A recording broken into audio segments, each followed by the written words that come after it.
उपासनीयम नितराम जनैः सदा प्रहाण ये ज्ञान तमोनुवृत्ते सनंदनाद्यैर्मुनिभिस्तथोक्तम श्री नारदायाखिल तत्व साक्षिणे।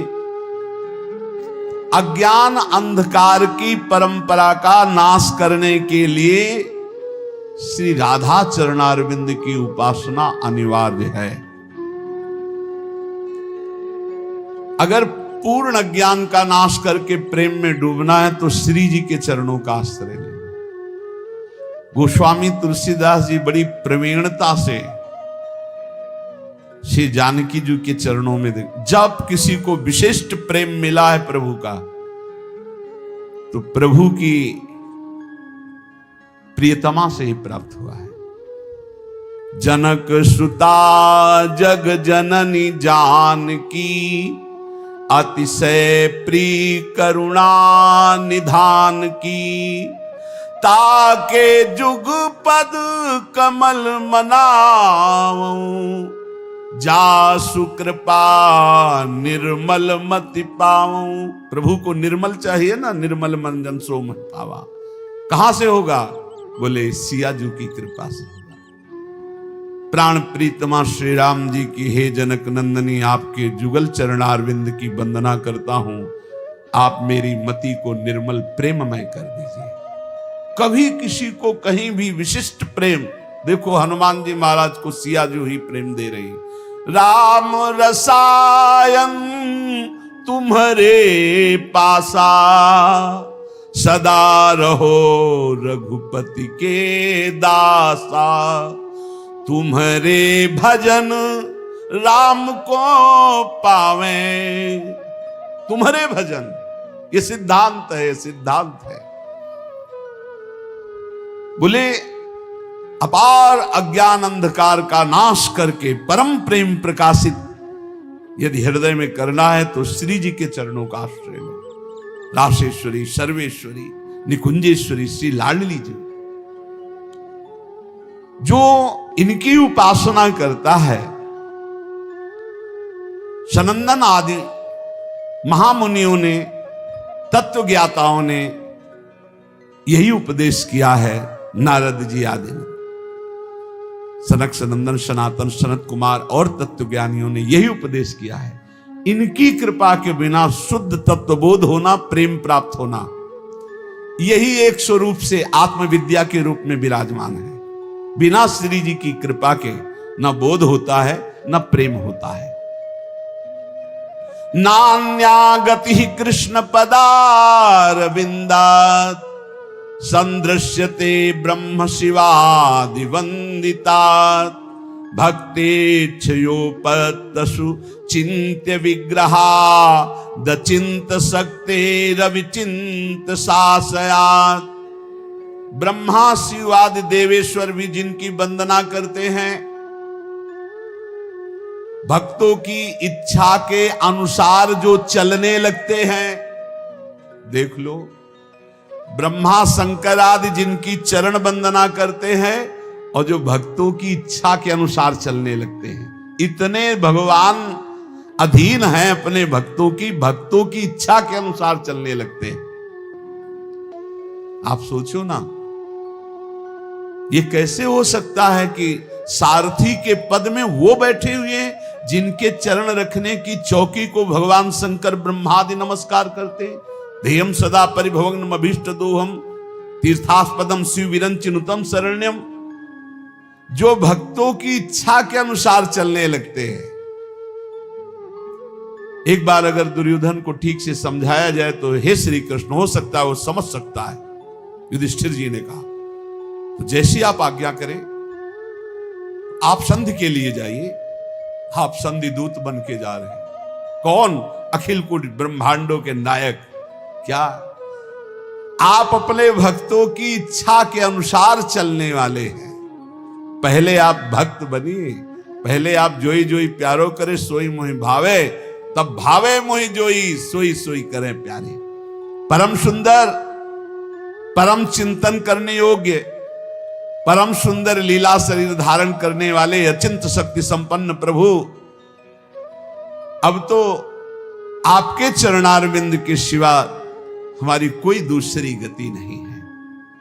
कृपास्य दैन्यादियुजि प्रजायते यया भवेत प्रेम विशेष लक्षणा भक्तिर्हनन्यादिपतेर्महात्मनः साचोत्तमा साधन रूपिका परा। ऐसी कौन सी भक्ति है जिसमें भगवान भक्त के अनुसार चलने लगते हैं? बोले जिसमें अभिमान शून्य हो गया है और जो दैन्य युक्त हो गया है, उसमें सारे वो सद्गुण आ जाते हैं जिससे श्री कृष्ण विशेष उसके अधीन हो जाते हैं। दैन्य अभिमान शून्य के हृदय में वो सारे सद्गुण आ जाते हैं जिन सद्गुणों से रीझ कर प्रभु अधीन हो जाते हैं। श्री कृष्ण की विशेष कृपा उस साधक उपासक भक्त पर है जो अभिमान शून्य और दैन्य है, जो सर्वेश्वर प्रभु के चरणों का प्रेम प्राप्त करना चाहता है। वो अभिमान न करे, दैन्य रहे, दीन भाव लाए। उत्तम साध्य भक्ति का लक्षण है दैन्य भाव, अभिमान शून्यता। और तो सब भक्ति साधारण भक्ति के अंतर्गत आती है। दैन्य और अभिमान शून्य होकर निरंतर अपने इष्ट के चिंतन में रहना, ये सर्वोत्तम भक्ति का लक्षण है। उपास्य रूपम तदुपास कस्यच कृपा फलम भक्ति रसस्ततः परम विरोधिनो रूप मथैत दाप्तेर गेयाय मेर्था अपि पंच साधु भी। अपने उपास्य देव के सिवा कहीं भी हमारा कोई भी लगाव ना हो। प्रिया प्रीतम, प्रिया प्रीतम, कहीं भी लगाव होगा तो उपास्य देव से हटा देगा वो लगाव। संसार का लगाव कहीं भी होगा, हिरन में लगाव हुआ तो हटा दिया उपास्य देव से। ऐसे महापुरुष को जिनके स्वयं पिता भगवान ऋषभ देव जी हैं, भगवान के अवतार हैं, वो इतना गाढ़ प्रेम हिरन से हो गया, लगाव हो गया कि भगवान का भजन साधन पूजन सब छूट गया। अपने उपास्य देव से हटकर कहीं लगाव नहीं होना चाहिए। ढूंढ लो अपने हृदय में कोई भी खान पान वस्तु व्यक्ति स्थान उपास्य देव से बढ़कर कहीं लगाव नहीं। उपासक भगवान की कृपा का फल, भक्ति रस का आस्वादन, भगवत प्राप्ति के विरोधी भावों का त्याग, ये उसमें जागृत हो जाता है। जब उपास्य देव में दृढ़ भाव आ जाए, उपास्य देव में दृढ़ भाव, बहुत कठिन है उपास्य देव में आसक्त होना। जगत गुरु माधवाचार्य जी श्री भगवान का जो नित्य निरंतर स्मरण करते हैं, अंतकाल में भगवान की विस्मृति का समय आता है, क्योंकि अंतिम समय जो मरने के समय दुख होता है, सैकड़ों हजारों भिक्षु एक साथ मारे डंक तो जो कष्ट होता है, ऐसी पीड़ा होती है। मरने के जन्मत मरत दुसाह दुख हुई। मरण काल के समय ऐसी भयंकर पीड़ा होती है, नस नाड़ियों में बात पित्त कफ कंठ अवरुद्ध हो जाता है और यमदूत उसे पासों से जकड़ते हैं, फिर खींचते हैं जीवात्मा को। उस समय भारी भय, भारी घबराहट, भारी पीड़ा तो मूर्छित हो जाता है। उस समय भगवान की स्मृति नहीं रहती। इसलिए जो नित्य निरंतर स्मरण करता है तो अंत समय भगवान उसका स्मरण बन जाते हैं।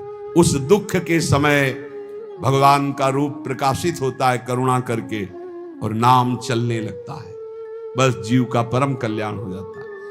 धाम में क्यों बार बार कहते कि कैसा भी हो भगवत प्राप्ति हो जाएगी। एक श्लोक में श्रीपाद कह रहे, सापराधेश्च ये राधा पदमाधाय चेतसी बसति वृंदा विपिने नन्यान धन्यान नमामितान। ये बहुत बड़ी बात है। जो वर्तमान में अपराधी है, अपराध कर रहा है वर्तमान में, और वृंदावन रह रहा है, पर वो किशोरी जी के चरणों का आश्रय लिए। ये खास बात हो गई। तो बोले वृंदावन में वास करते हुए जब उसका शरीर छूटेगा तो बड़भागी भक्तों के पद को प्राप्त होगा। धन्यान नमामि तान, मैं नमस्कार करता हूं उसको। क्यों? क्योंकि यहां जब शरीर छूटेगा तो उसके भजन का परिणाम नहीं देखा जाएगा। उसके अंतिम समय में श्री जी की सखिया आके राधा नाम स्मरण कराएंगी और वो परम पद को प्राप्त हो जाएगा पक्का।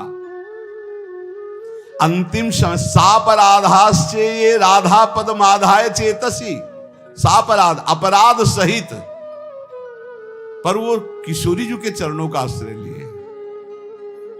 ये भाई हमारी आदत है, हम ऐसा नहीं छोड़ पा रहे हैं। अब आप देखो आपका काम, लेकिन लाडली में आपका हूं, लाडली में वृंदावन नहीं छोड़ सकता, आपको नहीं छोड़ सकता। जब बुरे आचरण नहीं छोड़ सकता तो आपको कैसे छोड़ सकता हो?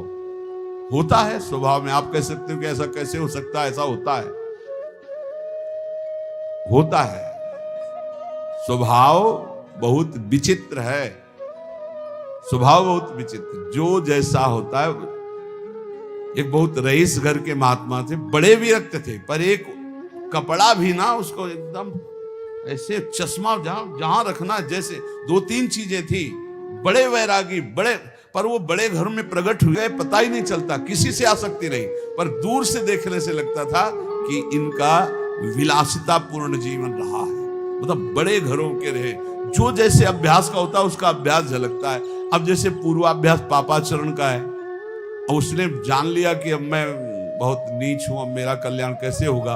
महिमा सुनी वृंदावन की, वृंदावन वास करने लगा, लेकिन उसका आचरण ऐसा है। बोले वो जब यहां शरीर छोड़ेगा, नियम लिया था कि वृंदावन वास किए हूं, तो अंतिम समय राधा नाम स्मरण सखियां यहां कर आती है। ये हमें हितधाम में श्री जी ने स्वयं अनुभव कराया था, ये दृश्य दिखाया था। तो कीर्तनिया बाबा ने कहा कहीं पढ़ा है क्या? उस समय वो सत्संग में आते थे। ऊपर गए कुटिया में, कहा एक प्रश्न है कि आपने आज नई बात हमें बताई कि जब यहाँ शरीर कोई छोड़ता है वृंदावन में, तो वृंदा सखी के आदेश से सखियां राधा नाम सुनाती हैं। तो ये आपने कहीं पढ़ा है क्या? उनका अगर आप विश्वास माने तो हमने पढ़ा नहीं, लेकिन कल ही हमको यहाँ पढ़ाया गया था इस कुटिया के ऊपर। यही हमें स्वप्न में श्री जी ने ऐसा अनुभव कराया। तो वो स्वप्न जैसा नहीं था कि हमारी कोई कल्पना हो, वो सीधे परिचय दिया गया था वृंदावन का। अब जैसे कहा गया कि नहीं लिखा, एक बार शरणानंद स्वामी से कहा ये कहीं लिखा तो है नहीं, तो बोले लिख लो ना, लिख लो, नए ग्रंथ की रचना कर लो, जो हृदय में आ रहा है उसको लिख लो, नई बात लिख लो। और ये विश्वास की बात है, पक्का विश्वास की बात है। श्री जी जो बोली थी, सापराधाश्चे ये राधा पद माधाय चेतसि वसति वृंदावन विपिने अनन्यान धन्यान नमामितान, मैं नमस्कार करता हूं उसको, ऐसी गति को प्राप्त होगा वो। तो यहां कह रहे हैं करोड़ों बीछियों के मारने का, डंक मारने का एक साथ जो दर्द हो। कभी किसी को बीछी मारा है? इतने लोगों बीछी मारा तो देखो बिजली का करंट जैसा एकदम बढ़िया स्वाद आता है, जिधर देखो उधर लहरें मारती। हाँ, हमारे वहां सेनपुर में तो बिछियां ऐसी थी जैसे काले चीटे घूमते हो, केचुआ की तरह सांप घूमते थे। बहुत पुराना स्थान, वहां तो हर समय अलर्ट, सावधान, बिच्छखापर, सांप, बिच्छू, किंग कोबरा, लंबा एकदम फल काढ़े से, और कितने क्वालिटी के सर्प ऐसे, वहां नील गाय, खरगोश, ये सब वहां बड़ा मनोरम। गंगा जी एकदम जैसा ऋषि मुनियों की भूमि, ऐसी श्री स्वामी मंगनानंद की तपस्थली सेनपुर। अब धीरे धीरे आधुनिकता सब जगह प्रवेश कर रही। करोड़ भिक्षु एक साथ मारे तो कैसा है? एक भिक्षु में तो झाड़ने के, मंत्र झाड़ने वालों की खोज होने लगती है, औषधियां होने लगती है। करोड़ भिक्षु एक साथ मारे डंक, ऐसा प्राण निकलने। लेकिन वो भी छोटा होगा, जब कंठ अवरुद्ध होते, प्राण निकलते जीव की बड़ी, उस समय भगवत स्मरण थोड़ी आता है। कोई भयानक कष्ट हो, फिर आप परीक्षा करो अपनी कि तुम्हारा चित्त कहां है। यही तो भक्ति का रंग है, तुम्हारा चित्त कहां है। अब कोई कष्ट का विषय हो, फिर देखो तुम्हारा चित्त कहां है। श्री जी में है जीत गए, बढ़िया काम हो गया। संसार में है घाटे की बात है, दुख में, साधारण दुख में नहीं, असाधारण दुख में तुम्हारी स्थिति कहां है, भयावह दुख में, भारी संकट, कहां गया मन? किसी के फोन नंबर पर, किसी पर नहीं, श्री जी पर, मेरी लाल, मेरी प्रिया जी। ये अभ्यास आपको अंतिम समय बहुत बढ़िया काम करेगा। अगर जीवन भर भजन कर रहे हो तो अंतिम समय जब तुम्हारी बेहोश स्थिति होगी, उस समय भगवान तुम्हारा होश बन जाएंगे, प्रिया जी तुम्हारा होश बन जाएंगे और स्मरण चलने लगेगा। सब दुखों की स्थिति कर्मानुसार होती है, श्रीमन माधवाचार्य जी। सब दुखों को भोगना अनिवार्य है, जो प्रारब्ध बन चुका है कोई नहीं काट सकता।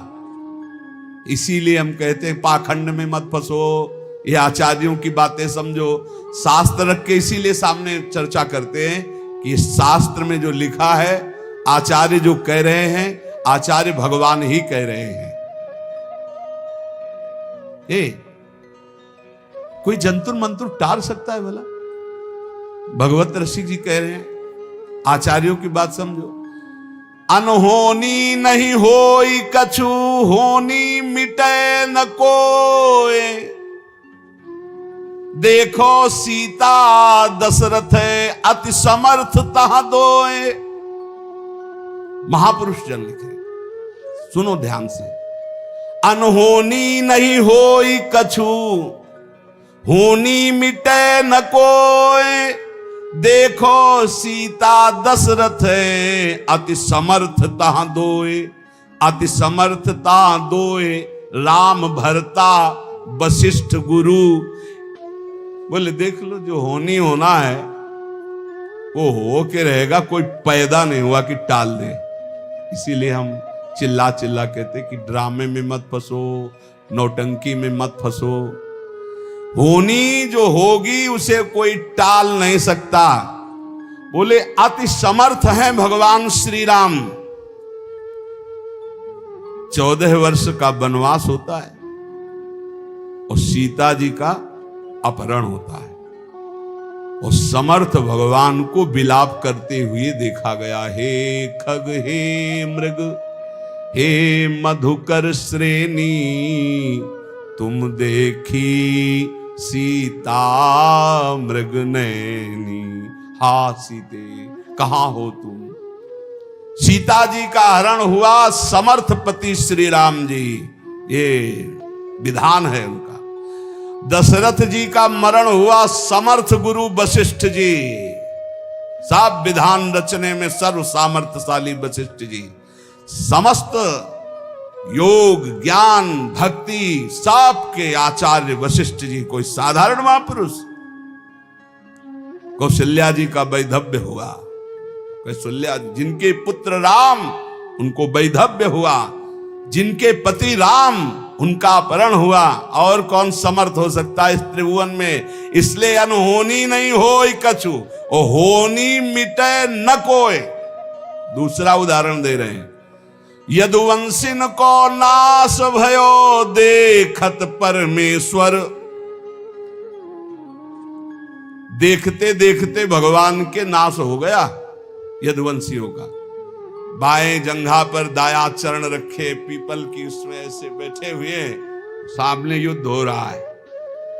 करोड़ों यदुवंशी आपस में कट कट के मर गए, मुस्कुराते रहे। होना है वो, होनी होनी है, क्योंकि होनी का इन्हीं के अंदर से संकल्प बनता है।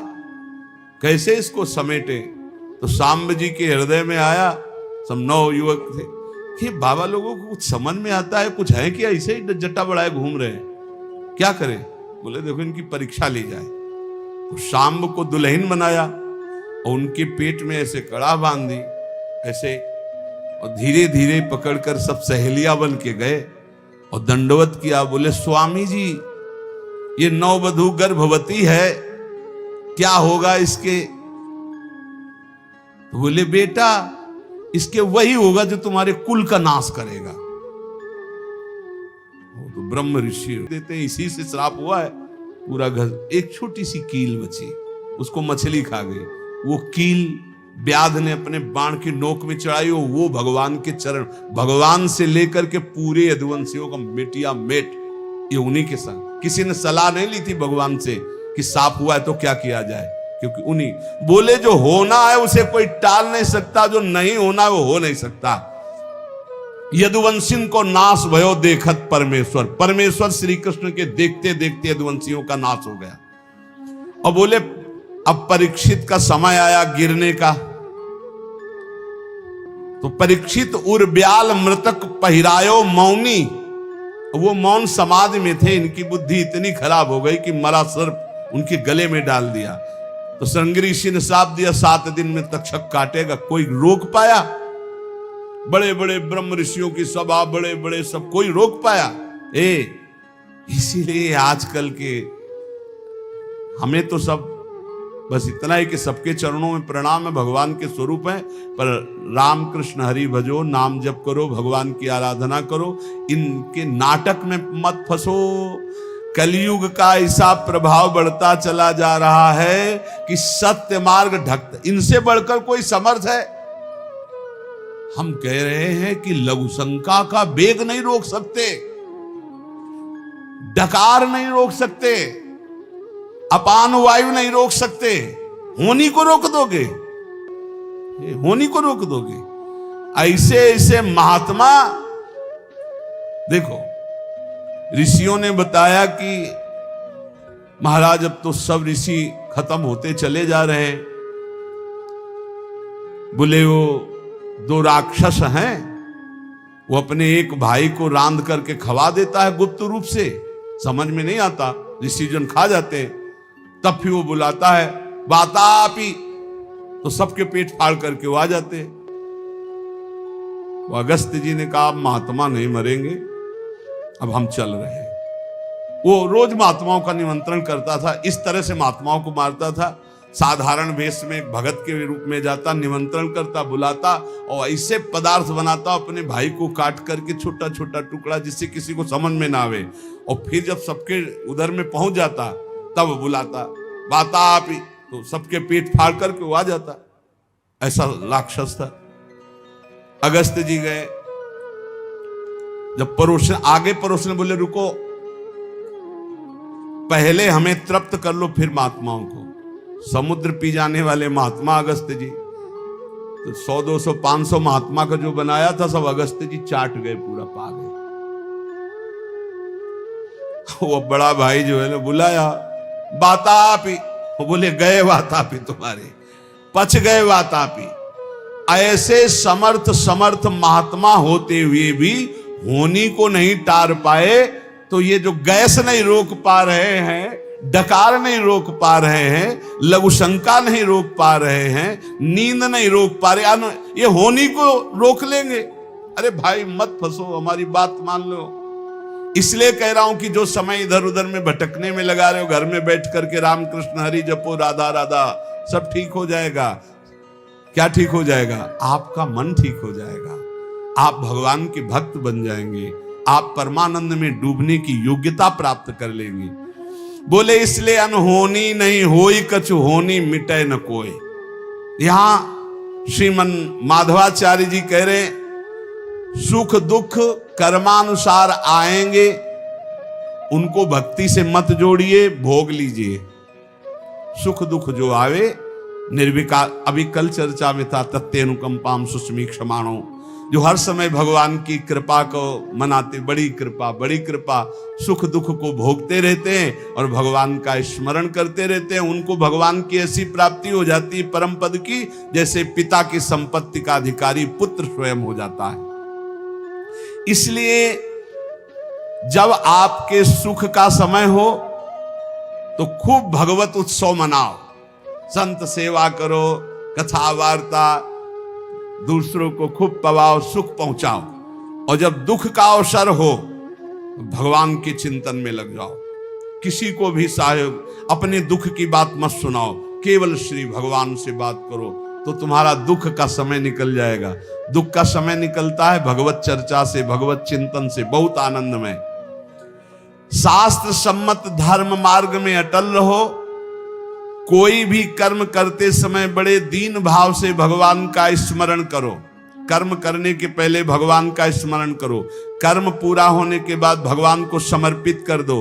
सबके गुरु, सबसे बड़े, सबके माता पिता एकमात्र श्री भगवान हैं। जो कर्म करते समय भगवान का स्मरण करता है, अपने कर्म भगवान को समर्पित कर देता है, वो भगवान को प्राप्त हो जाता है। सांसारिक झंझटों का चिंतन करने में समय नष्ट मत करो। होई सोई जो राम रचि राखा, को करी तर्क बढ़ावे शाखा, अस्कई जपन लगे हरिनामा, राधा राधा राधा। अपने अंतःकरण में विचार करो कि जो होना है वही होगा, हम काहे को चिंता करें। अपने कर्तव्य को करो और नाम जप करो, मस्त रहो। भगवान के चरण कमलों का जो स्मरण करते हैं, कोई भी बाधा उनको परास्त नहीं कर सकती। जो भगवान का स्मरण करते हैं, मोक्ष उनकी मुट्ठी में आ जाता है। ऐसे भगवान के स्मरण को कभी मत छोड़ो। सज्जनों, हमारी निर्मल वाणी को सुनो। श्री माधवाचार्य जी, मैं दोनों हाथ उठा के कहता हूं, कसम खा के कहता हूं, भगवान की बराबरी करने वाला कोई नहीं है। फिर भगवान से बढ़कर कृपालु कौन हो सकता है? इसलिए एकमात्र भगवान से अपना संबंध रखो। ये बात समझो, आचार्य कितनी कृपा से कह रहे। मैं कसम खा के कहता हूं, हाथ उठा के कहता हूं कि भगवान से बढ़कर कोई कृपालु कौन हो सकता है? कोई नहीं। भगवान के बराबर कोई नहीं, तो उनसे बढ़कर कौन हो सकता है? इसलिए माता पिता भाई बंधु साफ स्वार्थ का संबंध, एकमात्र भगवान से प्रेम करो। सब में भगवान की भावना करके भले राग कर ले तो अनुराग बन जाएगा, लेकिन शरीर राग में फंसकर जन्म नष्ट मत करो। यदि ऐसा तुमने माना तो इसी जन्म में भगवत प्राप्ति हो जाएगी। जय Shri Krishna. Thank you so much guys, video देखने के लिए आप लोगों का बहुत बहुत धन्यवाद, बहुत बहुत साधुवाद। अगर आप लोगों को वीडियो पसंद आए तो प्लीज़ आप लोग वीडियो को लाइक शेयर कमेंट करना मत भूलिएगा। आप लोगों के कमेंट को हम बहुत ही बेसब्री से वेट करते हैं, आप लोगों के कमेंट को, और हम रीड करते हैं। अगर आप लोगों के मन में कोई भी डाउट है, कोई भी संदेह है, कुछ भी पूछना है आप लोगों को, आप लोग कमेंट बॉक्स में हमसे पूछ सकते हैं। आप लोगों को हम रिप्लाई देंगे, ताकि हम चाहते हैं जैसे हम आगे बढ़ रहे हैं वैसे आप लोग भी आगे बढ़िए, जीवन में कुछ करिए, ओके। और नाम जाप करते रहें। कहा गया है कि कलयुग केवल नाम आधारा, सुमिर सुमिर नर उतरहु पारा। तो इस संसार में सब कुछ मोह माया है, जो चीज़ें बदलती हैं सब माया है। सत्य हमेशा एक रहता है, सत्य नहीं बदलता है।